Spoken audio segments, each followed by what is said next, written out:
estou aqui na dependência do teu poder, da tua sabedoria. Fala conosco, Pai, assim como o Senhor quer. O teu povo que aqui está precisa de uma palavra que venha modificar, Senhor, a dimensão espiritual deles. E eu quero te pedir, meu Pai, nessa palavra, que haja cura, renovo e milagre, em nome de Jesus. Amém e amém. Abra sua Bíblia em Gênesis, capítulo de número 15. Eu quero ler com vocês o verso de número 10, tá? Vamos ler o verso 10 e 11 e depois o verso 17. Puder colocar aqui na projeção.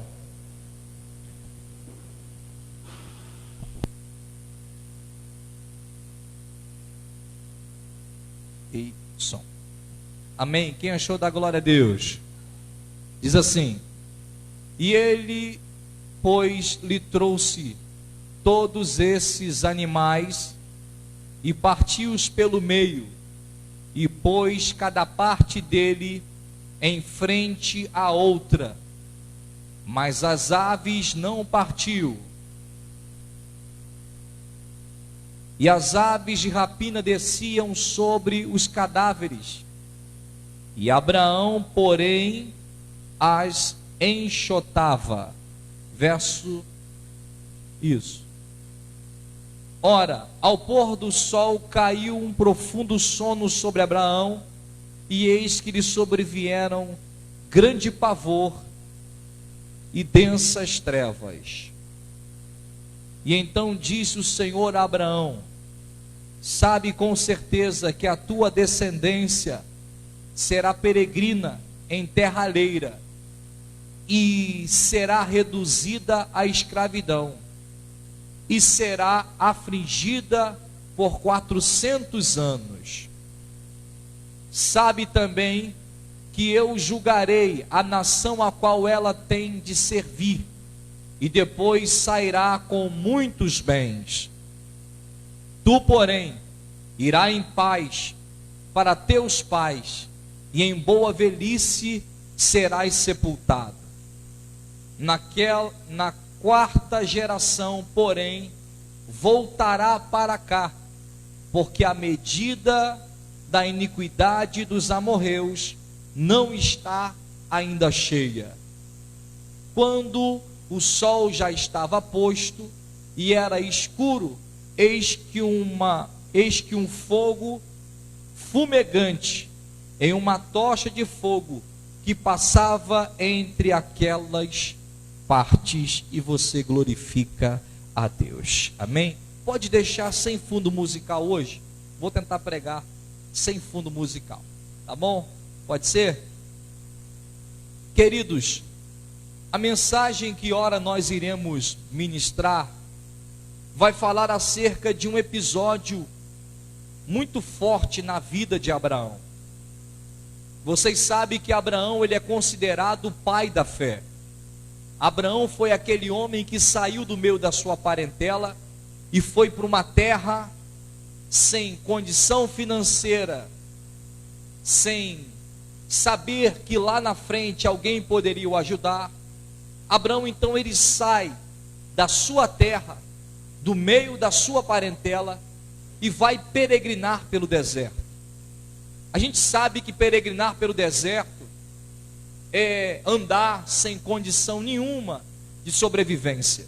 Abraão pega a sua esposa, pega o sobrinho Ló, a gente sabe da história, e vai embora. Lá pelo capítulo 12 de Gênesis, começa todo esse envolvimento de Abraão com Deus. Quando a gente chega no capítulo 14, nós vamos ver aqui Abraão passando por uma dificuldade. Porém, Abraão agora recebe uma proposta. Existem 4 reis que se juntam agora e vão guerrear contra o rei de Sodoma. Eles venceram o rei de Sodoma, e quando eles vencem o rei de Sodoma, chegam para Abraão e falam: Abraão, toma aqui uma parte do que nós conseguimos dos despojos de guerra. Abraão pega aquela parte E quando ele está saindo, porque ele é um peregrinador de deserto, Abraão não tem uma moradia fixa, os outros reis tinham. E quando ele está indo, caminhando ao deserto, a história vai dizer que agora aparece o rei de Sodoma, juntamente com Melquisedeque. O rei de Sodoma agora para Abraão e fala: Abraão, você não sabia que o que eles fizeram era contra mim, levaram os meus despojos? Abraão falou: olha só, tudo que eu consegui e me deram, eu vou fazer um negócio contigo, eu vou te devolver tudo isso. Mas Abraão, pode ficar, não, eu não quero nada, eu só não vou devolver a comida, porque os meus servos já se alimentaram. Quando Abraão ele faz isso, na mesma hora Melquisedeque se apresenta e honra Abraão. A história vai dizer que Melquisedeque é sacerdote de Deus, homem temente ao Senhor, e Melquisedeque agora dá a Abraão uma condição de sobrevivência. Eu quero começar a aplicar a mensagem. Quem quer entender a palavra aqui? Quando Abraão ele se despojou daquilo que era injusto, Deus enviou Melquisedeque para honrar a história dele. E a Bíblia vai dizer então agora que mesmo Melquisedeque aparecendo para abençoar Abraão, Abraão tem vontade de tirar os 10% e dar para Melquisedeque. Muito bem, pastor, aonde o senhor quer chegar? Eu quero te explicar qual era a situação de Abraão ali. A situação que Abraão está vivenciando não é uma situação boa. Abraão não está vivendo com, quem sabe, geladeira cheia. Abraão não está vivendo com moradia fixa. Abraão está vivendo, peregrinando pelo deserto, sem sorte no amanhã, porém a confiança nele está em Deus. Deus então agora mostra para Abraão que quanto mais ele é perfeito na presença de Deus, Deus honra a sua trajetória. O que eu quero dizer para você aqui? Seja justo com Deus, seja justo com o teu próximo, e você vai ver que Deus vai mandar para você provisão no deserto. O problema nosso é que nós queremos dar o jeitinho brasileiro, e esse jeitinho brasileiro faz que a nossa nação, mesmo sendo uma nação rica, poderosa em pecuária, em agricultura, em nascentes, nós somos considerados um país muito rico. Só a fauna que a gente tem de animais é rica demais. Se entrar dentro da Amazônia para estudar a Amazônia, fica lá uns 5 a 6 anos para tentar estudar tudo. Na Amazônia existe a maior vegetação, a maior riqueza. Mas por que o Brasil não vai para frente, pastor? Eu vou te explicar por quê. Porque o Brasil ainda não entendeu que quando a gente é justo com o próximo, Deus abençoa a nossa vida.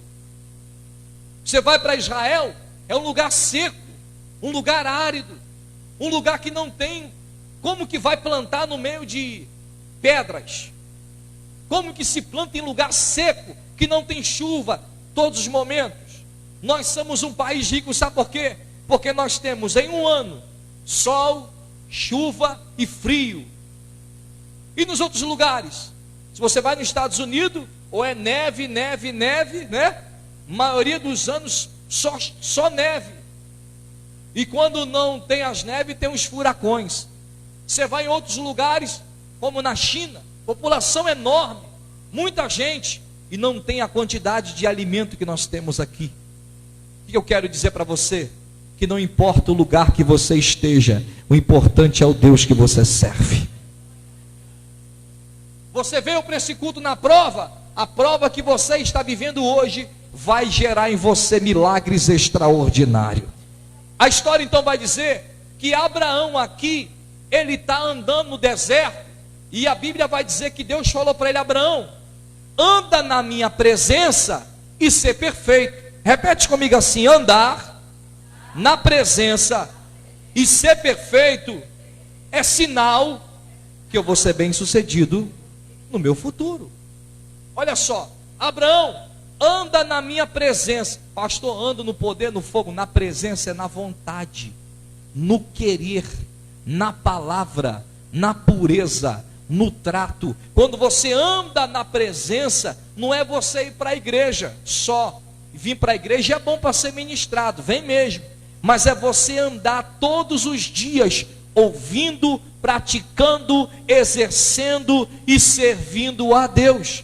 Se você andar na presença de Deus todos os dias, sua vida será uma vida de alguém que tem relacionamento com Deus. Quando você não anda na presença, você anda distante de Deus. A Bíblia vai dizer que aquele que é amigo do mundo se constitui inimigo de Deus. Não tem como você agradar a dois senhores. Ou você é quente, ou você é frio. Ou você é pentecoste, ou então você é geladão. Ou você é crente que glorifica, ou você é crente calado que não glorifica. Ou você é crente que ora, ou você é crente que fica na TV. Ou você é crente que lê a Bíblia, ou você é crente que não gosta de ouvir a palavra. Ou você é, ou você não é. Cadê aqueles que é? Levanta a mão e dá um glória aí. Então a gente vai entender que a mudança de Abraão no primeiro aspecto é: anda na minha presença. Quem quer andar na presença de Deus aqui? Você vai ser perfeito.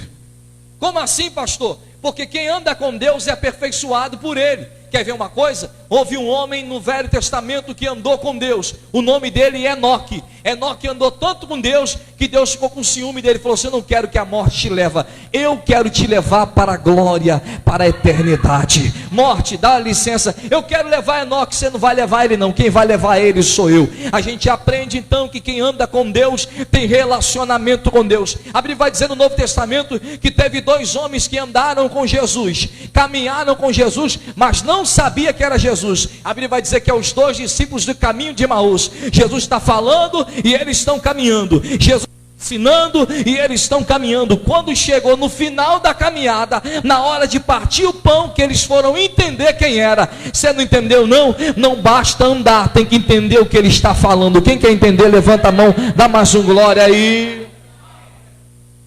Então a gente começa a entender que a mudança de Abraão é relacionamento com Deus. A Bíblia vai dizer que Abraão, ele é considerado amigo de Deus. O que é amigo? É aquele que é íntimo, é aquele que ouve Deus. Quer ver uma coisa? Se a Elizabeth é minha amiga, eu vou contar coisas para ela e ela para mim, e haverá segredos de amizade. É isso ou não é quando você tem um amigo? Quando você tem um amigo que gosta de você e sabe que ele é verdadeiro, primeira coisa que você faz: vou mandar um zap para essa pessoa que eu estou bem, vou mandar um zap para essa pessoa que eu estou mal. Você sabe que ali você tem uma âncora de amizade, e essa âncora de amizade, ela serve tanto para desabafar, quanto também para receber orientação. Você está entendendo o que Deus está falando com você? Coloca a sua âncora de amizade naquele que não falha, não quebra, não mente, não vai te abandonar por circunstância. Você pode estar rico, ele vai atrás de você. Você pode estar pobre, ele liga para você. Você pode estar no meio de pessoas grandes, ele vai até você. Você pode estar no meio de que ninguém presta, ele vai até você, porque ele não quebra vínculo de amizade. Ele disse: eu não vos chamo mais de servo, porque servo não tem intimidade e profundidade. Eu vos chamo de meus amigos.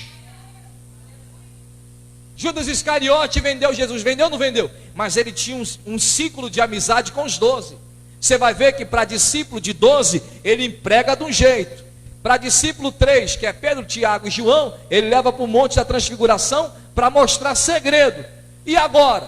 E para João? João, o grau de amizade é declinar o peito sobre a sua cabeça. Até Judas Iscariote teve amizade de Jesus. É mesmo, pastor? É. No dia que Judas beijou o seu rosto, como estava acostumado a fazer, Jesus olhou para você: amigo, para que vieste? O que você está fazendo? Você está quebrando nosso relacionamento. Por que é que Judas se matou lá na frente? Porque Judas começou a entender o ser humano horrível que ele era, e ele começou a definhar na sua própria natureza. Por isso que ele não suportou e tirou a própria vida. Levanta a sua mão direita para o céu. Eu profetizo você, amigo fiel de Deus, e não abrindo mão dessa amizade por coisa nenhuma. O diabo pode aparecer para você com carro, com dinheiro, com propostas maravilhosas, mas você vai dizer: eu não abro mão da minha amizade. Segura essa palavra aí. Vamos aqui à frente, porque eu não preguei ainda no texto que eu estou querendo pregar nessa noite. Quando Abraão, ele passou por esse momento tudo, Elizabeth, ele agora vai fazer um mistério com Deus, porque ele teve um sonho, Hudson. No sonho Deus falou para ele: Abraão, vai para o altar, vai sacrificar. Abraão foi lá, do jeito que Deus mandou no sonho. Ele pegou um novilho, pegou um carneiro, pegou cabrito, levou para o altar. Quando ele preparou o altar, segundo o texto bíblico, ele partiu o cabrito no meio. Foi o que nós lemos aqui agora.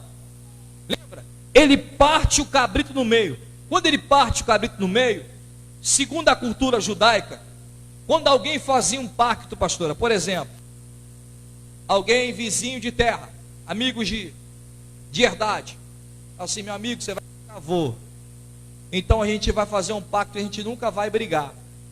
Quando você estiver precisando de ajuda, eu vou te ajudar, e quando eu precisar, você vai me ajudar. Vamos fazer um pacto de amizade? Vamos. Eles cortaram o cabrito no meio e faziam um sacrifício a Deus. E nesse cabrito, ele dizia assim: ó, aqui está a minha parte do pacto, e aí está a sua parte do pacto. Pega isso aqui para você pegar essa mensagem agora, ó. Aqui está a parte da minha fidelidade, e aí está a parte da sua fidelidade. O que eles faziam? Colocava os dois, o animal, com as duas partes, e depois eles sacrificavam a Deus. Abraão, então, ele faz isso. Ele vai lá, coloca os animais. Só que quando Abraão está sacrificando, segundo a história, aparece aves de rapina. Vou falar no brasileiro: urubu. As aves de rapinas começam agora a querer mexer no que Abraão está preparando. Presta atenção nesse mistério aqui. Abraão preparou o altar bonitinho, só que quando Abraão colocou, ele começa a ver que tem um monte de urubu rodando. E os urubu quer fazer o quê? Quer mexer no altar. Se mexe no altar, destrói aquilo que Abraão está fazendo. Quem está pegando aqui? Enquanto você está preparando algo para Deus, o diabo quer destruir o seu altar de sacrifício. A história vai dizer, que nós lemos aqui agora, que ele as enxotava. Parece que, veja, Abraão no meio do altar, e os bichos vindo, e Abraão tacando pedra, e os bichos vinham, e os bichos queriam, porque a ânsia do animal é comer a carne que está ali. O cheiro da carne está exalando, o animal está partido no meio. O instinto do animal é comer. Quem está entendendo o mistério aqui nesse culto de libertação? Enquanto você vem para esse altar, tem aves de rapina querendo destruir o seu altar que você preparou para Deus. Enquanto você está preparando uma pregação, um louvor, uma oferta, uma fidelidade, um compromisso, um ministério para Deus, as aves de rapinas, que são os demônios, os principados e as potestades, estão sobrevoando o ambiente para destruir o teu altar. O que Abraão fez? Eu vou proteger aquilo que eu fiz. Levanta a mão direita para o céu. Eu profetizo hoje sobre a vida de vocês uma unção de autoridade para proteger o ministério de vocês.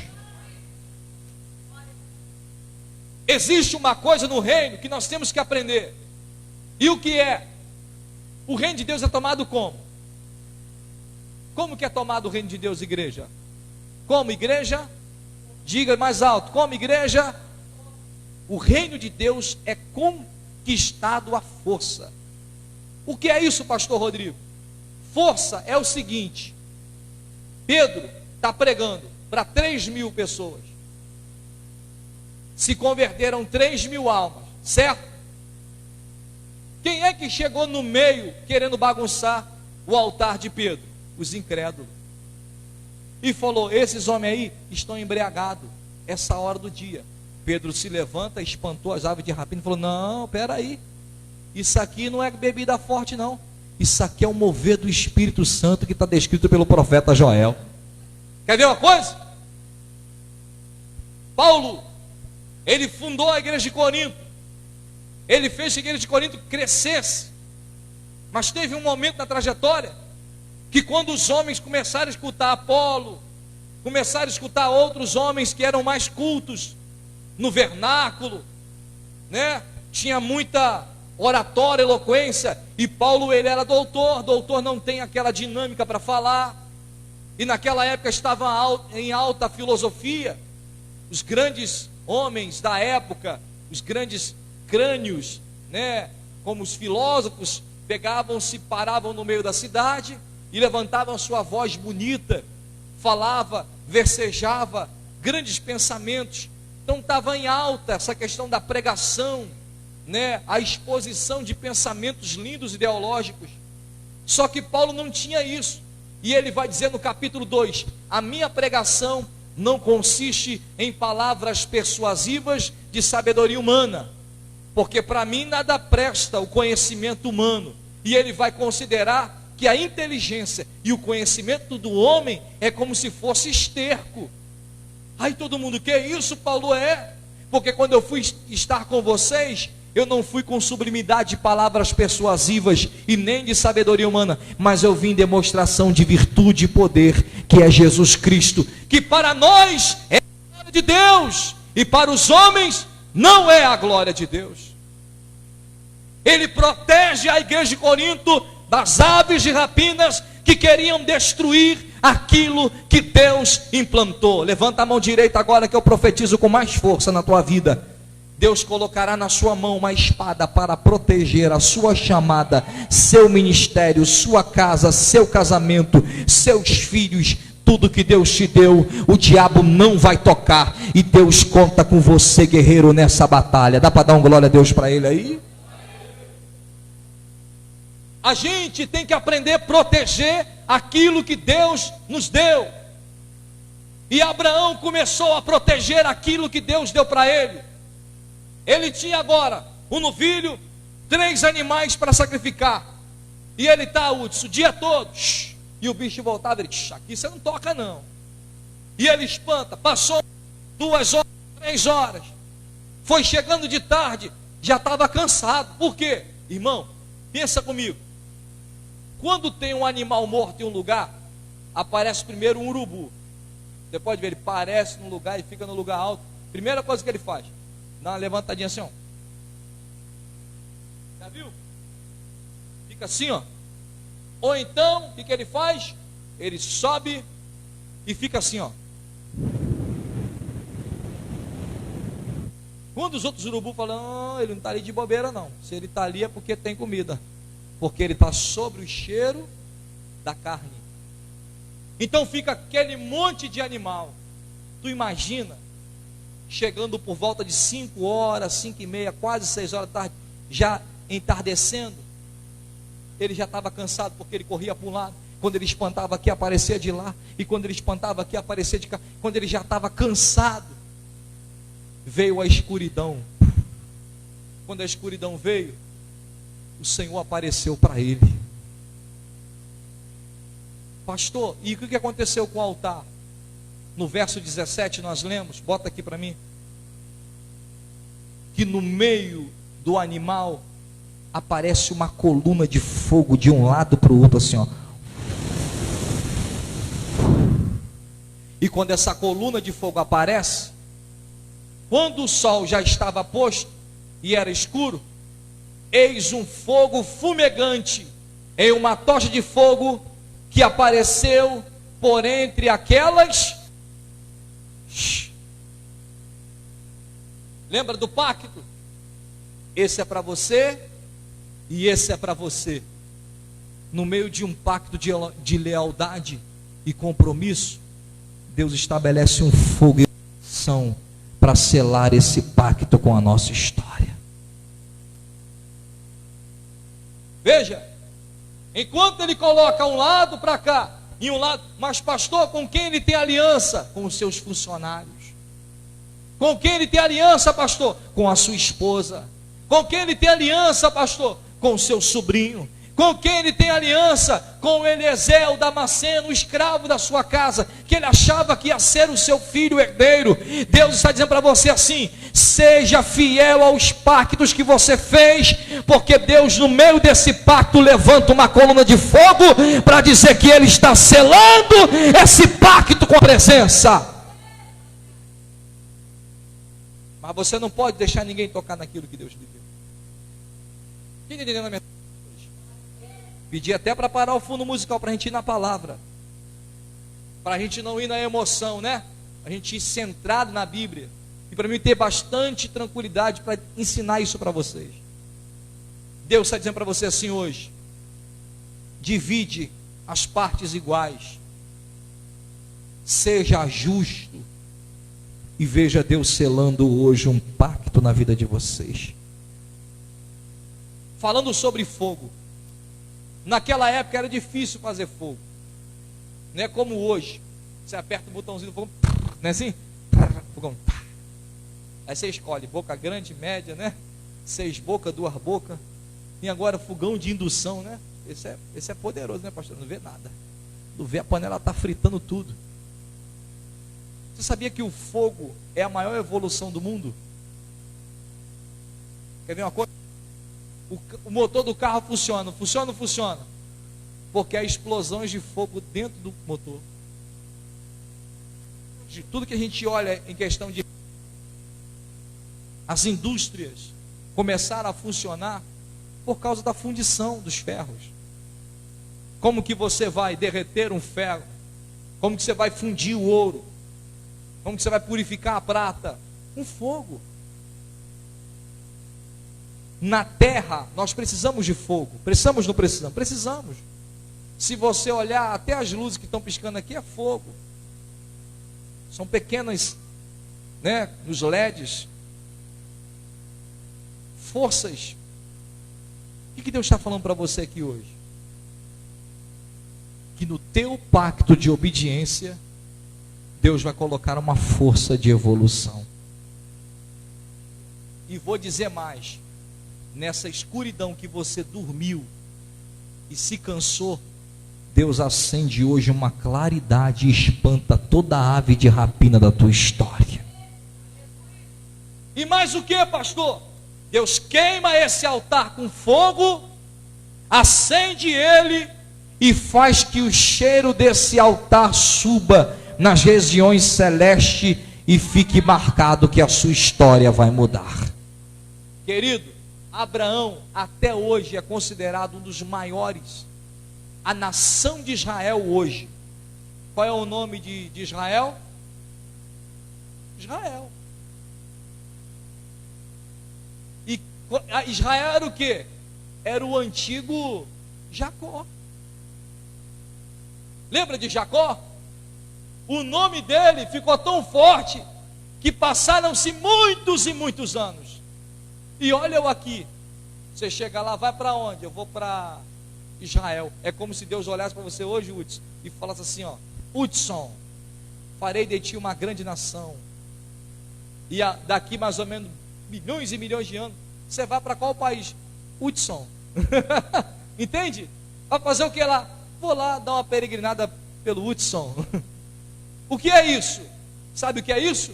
É Deus dizendo: engrandecerei o teu nome sobre a terra. A nação hoje de Israel é considerada a maior nação de tecnologia. Uma nação rica hoje, maior exportação de vinhos, uvas. Lá, os meninos lá, é tudo cientista. Os equipamentos, você acha que Rússia é grande? Meu irmão, Israel tem uma evolução muito forte, porque eles estão na unção de Daniel, lembra? Dos legumes e das águas, fica ligado. O que eu estou dizendo para vocês? Que você com Deus se torna alguém forte, imbatível. Vou repetir para você pegar e eu fecho a pregação. Você com Deus se torna alguém forte, imbatível. Vocês que estão me ouvindo agora, que vai ouvir essa mensagem no canal no YouTube, vocês com Deus são mais fortes, e imbatíveis. O que é forte é alguém que suporta. O que é imbatível é alguém que ninguém pode derrubar. Sai desse culto hoje entendendo que Deus hoje quer ver o seu pacto de obediência, de fidelidade, porque no meio desse teu pacto, Deus vai levantar uma coluna de fogo e a sua história vai mudar. Estou falando por experiência própria.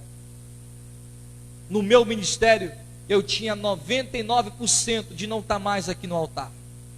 Mas só que quando a gente faz um pacto com Deus, Deus ele reconhece esse esforço. E outra coisa, eu tive que lutar. Até hoje eu vou lutar e vou sempre lutar. Enquanto eu tiver força, nós vamos lutar. Por quê? Porque nós sabemos que para ser servo de Deus e para conquistar o céu é com força. Que força é a minha, pastor? Eu vou comprar uma espada, fica tranquilo. Sai dele, pensamento de espada.